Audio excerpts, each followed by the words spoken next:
Hey guys, it's Matthew here once again. I wanted to go over the full character that is cast on crit Vortex Elementalist. The character, as explained in the previous video, is based entirely around scaling large amounts of spell, fire, and elemental damage and converting your Vortex from cold to fire. So then you have really big ignites using cast on crit Cyclone, proccing your Vortex, getting the crit, and then igniting the monster down to absolutely nothing. As you can see here with a few little boss examples, the ignite damage is insane, and then you even scale that ignite all the way through to tier 16 rather healthily to anything that can be ignited. Now there are a few problems in the form of a Phoenix and a few monsters in Uber which cannot be ignited, and that's where we hit a bit of a roadblock. For everything else, it's actually pretty freaking amazing. And this is the CI version. There is definitely possibilities for a low life version, and that is probably also the strongest version of the character, and I'll go over that a little later why exactly. As well as that, you probably can play this as several other Ascendancies like Trickster, Assassin, Occultist, maybe even Inquisitor, but Elementalist here has some really nice stuff in the form of reflect protection, as well as quite a few nice damage nodes, which I'll go over when I go over the character in full. In short though, the character is pretty damn good for damage and has been very nice for my clear speed overall, just for general mapping, and most boss fights, except for, as I mentioned, things like the Phoenix. So as you all know by now, the Phoenix here cannot be ignited, and that is just absolutely terrible for my build. So all of my damage comes from the initial hit, and then the little damage over time on the ground in the form of that black hole. And I do still kill Phoenix. I have killed every Phoenix I've come across, done maybe 3 of them or so. It just takes about 4 or 5 minutes to get the fight down. Something like that. It roughly takes about 4 minutes of just running around, kiting, getting your damage in. It still can be relatively safe, depends how you play it, but yeah, it's a bit frustrating when 90 to 95% of your damage just doesn't work on a boss fight because he cannot be ignited. And that's the same for Uber, which I'll show you in just a second. Minotaur over here, only have half of his life to show you, but yeah, just started out a bit dead against a very rough Minotaur. I think this one has like added lightning damage and monster damage and all kinds of shit.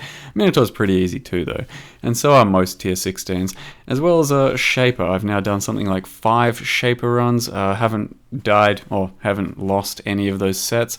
I've died a few times though, because it does get a little messy every now and again in the last phase especially. For the actual Shaper fight itself though, the adds, they go down pretty damn comfortably. Just when you need it, throw down a Vile Lightning Trap so that they always get shocked.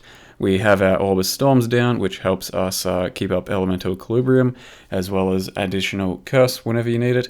And yeah, then just spin on top of shit and get it ignited. So yeah, this is Shaper. I've done several runs. As long as you get your ignites going, it certainly becomes pretty comfortable, pretty easy, and that is most of the time.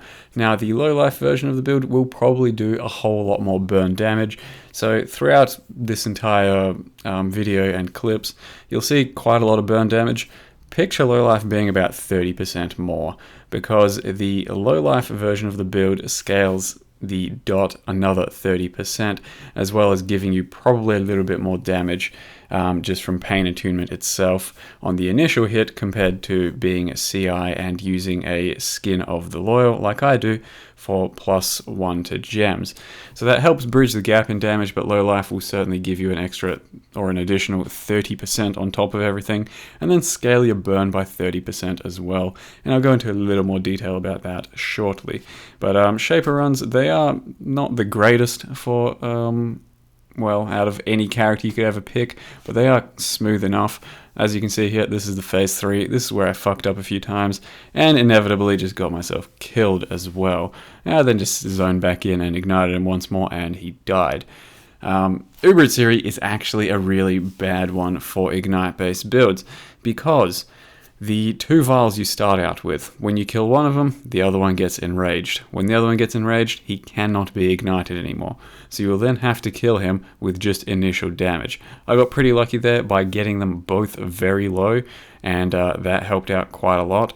Likewise with the trio, the last one alive will be enraged and will not be able to be ignited, unless you can get an ignite on them before the previous one dies, like I did just there, so I also got pretty lucky once again. But if you don't get him ignited, then you just have to kill him with initial damage, like I mentioned, and that's terrible. The Uber trash, pretty damn smooth, goes pretty damn well. As you can see, just spin through shit. You'll pretty much be one-shotting everything. It's fairly comfortable and fairly easy overall. So the clear speed, the tier 15, tier 16 viability and mapping of this build is actually quite damn substantial. It's only a few things that get in your way, like Ignite Immune. Atziri over here cannot be ignited. Just have to run around and struggle against her for quite a bit. The fight took something like, I don't know, 7 or 8 minutes. Did get it down, but yeah, if you're looking to farm Uber Atziri, this probably isn't the build for you. Most Guardians and Shaper are pretty good, and also Chayula runs are really good. But Uber Atziri, not great, and Phoenix, not great. So it's not the best all-rounder build, I would say, but it's pretty damn close. And over here is the Chayula Breach. I've been clearing these really efficiently, not really losing any time. And then Chayula herself has been pretty damn easy as well. Dies in 1 or 2 ignites, I believe. And like I said, this isn't even the low life version of the build, so Vortex damage over time scaling can get completely insane. Lastly, I will mention I have done a Grandmaster map. It was actually pretty smooth too. Just dive through, spin on everything, drop some vortexes. The ignites do huge damage, and the vortex damage over time actually kills them pretty well too. So all you gotta do is get 1 ignite on those block tanky as fuck characters and they will go down. And the biggest danger to you is probably bleed. So make sure you have a bleed flask, freeze flask, and yeah, flasks. They really do help. Lastly, before I go into a full detail of the build and guide and all that, I did play around with Frostbolt quite a bit. So Frostbolt, GMP, Dying Sun, you get quite a lot of projectiles, and it becomes a quite satisfying and nifty sort of playstyle. Not the greatest character to be doing, but it is certainly viable, so keep that in mind. So I'll go over the full character right now as sort of a guide, so you know exactly what to do with this. I didn't play it for very long though, so there will be little bits and pieces you may be able to make better or perfect, and that I certainly could have if I played it longer. That said, we did hit level 91 pretty damn quickly. It's an Elementalist, and it's fully CI based. So the reason I went Elementalist is because 2 golems, 40% of each damage type, and I'm using an ice and a flame golem, so that's a lot of extra damage to my vortex that then gets converted to fire, and some good buff damage there too. On top of that, Pendulum of Destruction gives 100% elemental damage and 25% radius for 4 seconds out of every 10 seconds.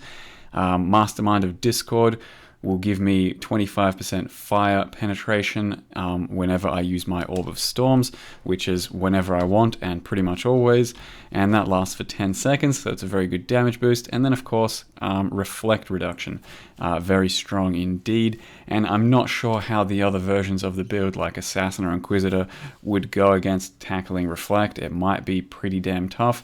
You might just need more Energy Shield, you might need to take Vile Pact in the end, because I didn't feel like I needed to do that, so I didn't.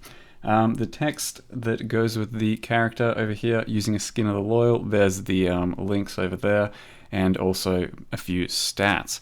So I'm running a Vegan Dagger. I started out with the Doriani's Catalyst. I had pretty bad chance to hit and pretty bad crit rate, but it was good enough for mapping. It doesn't really matter what you use for mapping. You hit and crit almost often enough to get the damage in, and that damage is going to be huge from a Catalyst. That said, a Vegan Dagger makes your hits so much more consistent, and it's probably well worth getting. Now, for a Vegan Dagger, all you really need is just to craft crit onto it. If you're going to go into, real perfection mode, then multi-mod it and get some spell damage and attack speed too. My chest of choice was a Skin of the Loyal because of +1 socketed gems, so that gives my Vortex +1 and my Empower +1, so it turns my level 3 Empower into a level 4, saving me like, what, 6 exalts or something, and my level 21 Vortex into a 22. So this is the most damage I could really get without being low life, and I'll talk real quickly about that. So Vortex itself here says modifiers to spell damage apply to this skill's damage over time. Now normally that wouldn't be the case for Ignite based things, but for Vortex it is. So spell damage also scales your Ignites. And that's why low life is actually very good for Vortex as well, because it gives you 30% more spell damage when on low life. So it'll increase your initial hit by 30% and then also scale your Ignite by an additional 30%. Whereas normally, Pain Attunement for Ignite based things would only scale the initial hit by 30%. So Pain Attunement double dips on your Vortex damage, and that makes Shav's 6-link probably by far the best damage gain you can get for this build, but I was okay as CI with a Skin of the Loyal for everything in the game. Shavs would be that much crazier, and probably one of the better uses of a 6-link Shavs right now. I will mention Pyre, of course, if you don't know what it does, converts all of your cold to fire damage, thus letting Vortex, a cold skill, become fire and give us Ignite. Now this does not convert the cold damage over time on your Vortex, as you can see here. I still do 10,000 cold damage per second. Basically, Pi just does not convert damage over time, so you'll still have cold damage from your damage over time, and your Ignite as well as the initial hit will be fire. And that brings us to Elemental Equilibrium. So whenever we hit with Cyclone, because I have lightning damage on my gloves, so you want lightning damage on your gloves or weapon, whenever I hit with Cyclone, I will make everything weak to fire and cold. And that does good damage for both the damage over time and the Ignite. And on top of that, Orb of Storms will help trigger Elemental Equilibrium too. So that's why we don't need any fire penetration in our setup. We have Elemental Equilibrium and Mastermind of Discord, and that's plenty of negative resists. The main setup here we're going with is Cyclone, Vortex, and Cast on Crit. Next up, you'll probably want to run Controlled Destruction, then Increased Area, then Empower. Empower is very good. It scales your initial hit quite substantially, as well as the damage over time. If you don't have access to an Empower, Cold to Fire will do the exact same amount of damage as a level 3 Empower, just it won't give you any additional cold damage as the dot. So I'll give you a quick example of that. Here's our Vortex hitting for 19.9 average damage. Hold on. There it is. And now it hits for 20,000. So it's roughly the same. It's kind of annoying looking at tooltips because of Pendulum of Destruction. Every 10 seconds you'll have 4 seconds worth of buff. So it's kind of annoying. You've got a 6 second window to check your unbuffed DPS there. In any case, Cold to Fire has 28% additional gain 28% of cold damage as extra fire damage. Even if you've already 100% converted, you get an extra roughly 30% fire damage there. So Cold to Fire is pretty good. Besides that, the gear is pretty straightforward, I think. I recently started using Dodri's Damning so I can fit a third curse in, that is Witchfire Brew. Before that I was running Dying Sun, really not that necessary. It's just nice for AoE and clear speed. Witchfire Brew, I'm not even sure a third curse in the form of vulnerability here is necessary, because I did have to replace my Opal Ring, and that gave me quite a few stats. So I did replace it, and I am running 3 curses. So I have 2 on Blasphemy most of the time, most of the time I would say. But a lot of the time in Endgame, I am running Discipline plus Warlord's Mark. I only have room for 2 reservations. Getting a third one just isn't really practical. You wouldn't have enough mana. So I'm either running Discipline and Warlord's Mark all the time, and then getting Orb of Storms to proc my Assassin's Mark. So that's Power Charge on Crit, Orb of Storms, Curse on Hit, Assassin's Mark. Or I'll swap into another Blasphemy of Assassin's Mark and run 2 Blasphemies, Warlords and Assassins, and then have less energy shield from Discipline. I was okay with that most of the time. You might not be, so bear in mind what you want to do with your Discipline there. And then just vulnerability here whenever you need it, or self-curse that's just sitting in my shield as well for the tri-curse action. So yeah, that's a little bit iffy as far as your reservations go. I was most of the time running 2 Blasphemies, but sometimes I wanted the extra energy shield from Discipline. The gear, I went with 80% chance to avoid being stunned boots.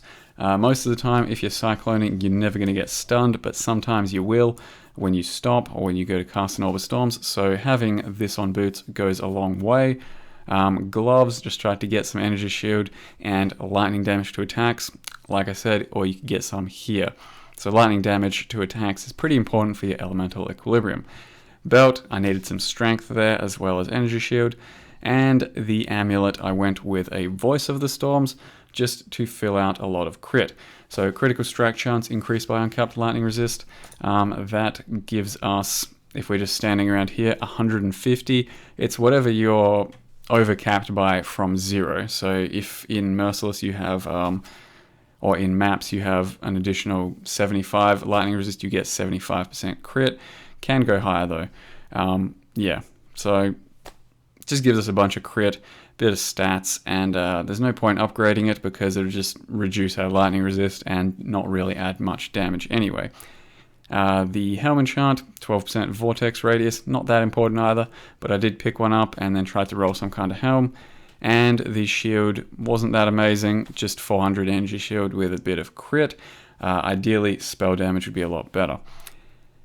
Val setup, I suppose. We have Val Haste, Val Discipline, Val Lightning Trap, and Increased Duration. Both my golems go over here.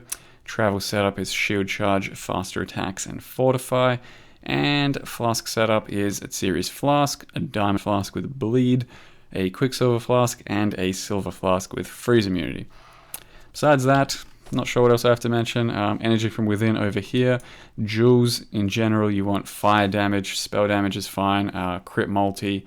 And yeah, that's with cold skills, elemental skills, whatever else.